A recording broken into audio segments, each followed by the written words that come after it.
Anybody got a prescription, yeah, for this love pain? Anybody got a pill I could pop for this love pain? Anybody got a prayer I could say for this love pain, yeah?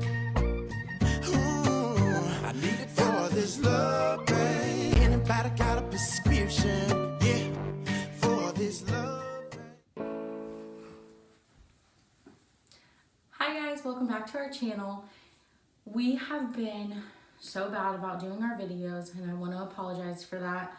As you know, last week I was in my hometown with both the boys and Devin was traveling for work, so we didn't really have a lot of content. I was really focused on catching up with my family because we really don't get to spend a ton of time with everybody when we do go up.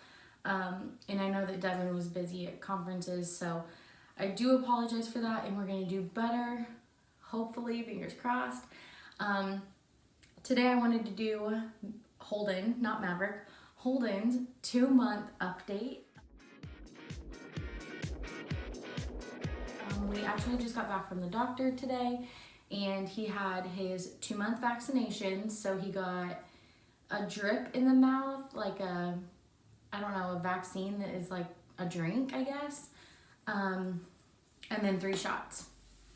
So Maverick also got his flu shot today, and I asked if Holden could get his flu shot, but they said children can't get a flu shot unless they're at least 6 months of age. So Holden didn't have a flu shot, but my pediatrician said just make sure that everybody in the household and everybody that comes into contact with him gets their flu shot, and he should be fine. So yeah, and he weighs 9 pounds, 8 ounces. So a couple of weeks ago, he was spitting up like a lot. So we went to the pediatrician, and Maverick had acid reflux and I had acid reflux. And so I thought, okay, maybe he has it. Let's diagnose it early so that we can get him on medication and help him. They asked me to bring in a dirty diaper, so like with his stool in it. So I did, and they examined it and found out that he had microscopic blood in his diaper. I have been dairy-free for 3 weeks now, and I'm not 100% dairy-free because my pediatrician said that he was handling it very well, so she didn't think that I needed to go 100%. She said, obviously, you know, 100% is the best, but I am such a sweets person. Like, I love sweets. I crave them all the time, and I just can't give up sweets. So I do treat myself to sweets, which I'm probably going to get a lot of hate about because I should be 100%. But he really doesn't act like it bothers him. Like, I honestly had no idea that he had a milk protein allergy. And my pediatrician said that usually babies are just like inconsolable after every single feeding. They don't want to eat, you know, like you don't know what's wrong with them. So that's how they get diagnosed, is the mom comes, or the parent comes in and says, I don't know what's wrong, X, Y, and Z is happening. And they check for milk protein allergy, and that's how they get diagnosed. She said, hardly ever does a baby come in from spitting up and get diagnosed with acid reflux, and get diagnosed with a milk protein allergy. It's usually acid reflux. So I had no idea he had it. She honestly was like, if he's acting how you're describing him, I don't think that he has it, but I want to check just because you're here. And then she came back and she's like, well, he made a liar out of me. I guess he does have it. So I don't think that me not being 100% dairy-free is an issue. I'm 95% dairy-free. Like, I don't do milk. I don't do milk ingredients. I don't do cheese. I'll have like a cookie every now and then, which like I'll have like a chocolate chip cookie. So like the only milk that I'm getting is from the chocolate chips. I don't think cookies have milk in them. I think it's just like butter and sugar. I don't know. Clearly I don't bake. But so not a ton of milk in my diet anymore. So because of all the vaccinations, he is very, very tired and has been sleeping since we got home from the appointment.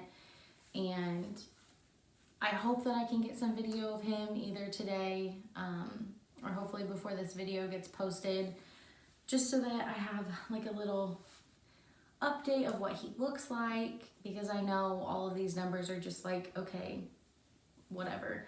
He could be 10 pounds and 30 inches long and it'd look a lot different than 10 pounds and 20 inches long. So I don't think I have anything else to update on.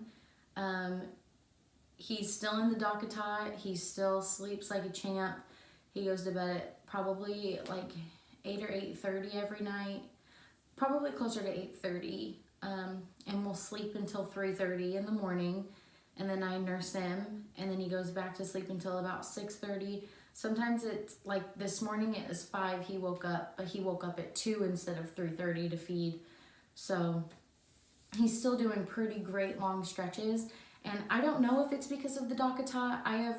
I did a ton of research about the Docketot and read so many reviews before we bought it. And everybody said that their babies have been sleeping so well since they came home from the hospital. But when we got it, I think Maverick was like 5 or 6 months old. During the day, he sleeps in a lounger. We only swaddle him at night, and we don't swaddle because he hates it. So we do, I think it's called Love to Dream or something like that, sleeper, where he can sleep with his hands up like this. Other than that, I don't really think that there's anything else to update on. He's still breastfeeding like a champ, which this is longer than I went with Maverick. I was pumping at this point with Maverick. I did pump until Maverick was about 4.5 months old, I think. So I'm hoping we can at least make it to 6 months. I really, really, really want to go a year.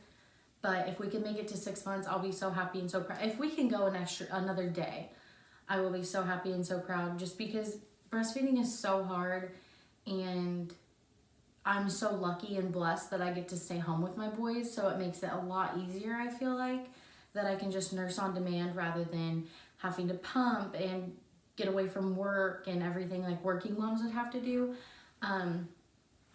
So I definitely think that that has contributed to me being able to breastfeed as long as I have, because with Maverick, I was back at work at this point. So it was a lot harder to breastfeed, and pumping was just not fun. So honestly, I was ready to give it up when he was diagnosed with acid reflux. I wasn't too upset about it, but the cost of formula is astronomical. Like, I remember we were spending like, I want to say like $60 a week on formula. Oh, sorry if you hear that. There's a semi outside my window. But we were spending like $60 a week on formula, and that's not including all the food that he would eat too. So we tried to feed him as many foods as we could. So we were constantly buying foods for him to try. So I'm hoping to breastfeed as long as possible to save money on formula. And also, I just love breastfeeding. I think that it creates a great bond with me and the baby. And not that if you don't breastfeed, you don't get that bond, because you do. But, you know, to each their own. If you can, awesome. If you can't, you can't. I've experienced both so far, and I'm only 2 months right now into this journey with Holden. But yeah, I think that that's it for this update. So thank you guys so much for watching. I hope to have another video up next month about Holden and where he's at and everything. And we will see you then. Hopefully before then. We will see you before then for sure. But for another Holden update, we will see you next month. Bye guys.